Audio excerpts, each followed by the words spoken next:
இன்னொன்று, அவர்கள் ஒரு அதிகார அழுத்தத்துக்கு நீதிமன்றத்தை ஆட்படுத்தி விடலாம் என்று கருதினார்கள். அதனால்தான் நீங்க தீர்ப்பு வந்ததற்கு பிறகு 1 மாத கால அவகாசம் ஆயிருக்கு. ஏப்ரல் மாசம் இந்த தீர்ப்பு கிடைச்சது சார்.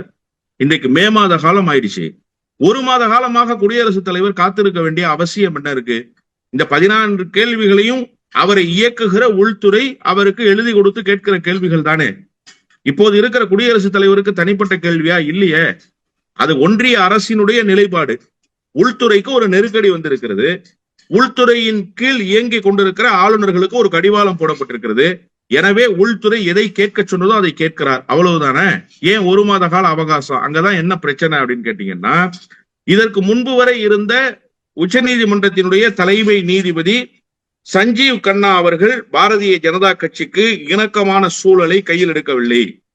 எனவே அவர் இருக்கக்கூடிய அந்த காலகட்டத்தில் இந்த கேள்விகளை, சந்தேகங்களை எழுப்பினாரேயானால் அது டிஸ்குவாலிஃபை ஆகி போயிடும்.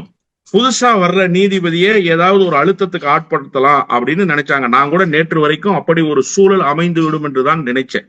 ஏன்னா, பார் அண்ட் பெஞ்ச் என்கின்ற ஒரு ஏடு மிக நீண்ட ஒரு கட்டுரையை எழுதியிருக்கிறார்கள். எந்தெந்த நீதிபதிகள் எல்லாம் எந்தெந்த தீர்ப்பில் ஒன்றிய அரசுக்கு, குறிப்பாக பாரதிய ஜனதா கட்சியினுடைய அழுத்தத்துக்கு ஆட்பட்டார்கள், அதன் மூலமாக அவர்களுக்கு பெறப்பட்டிருக்கிற நன்மைகள் என்ன, அவர்கள் பெற்றிருக்கிற நன்மைகள் என்னன்றத விழாவெறியா அந்த வழக்குகளோட, அவர்கள் கொடுத்த தீர்ப்புகளோட வெளியிட்டிருக்கிறாங்க.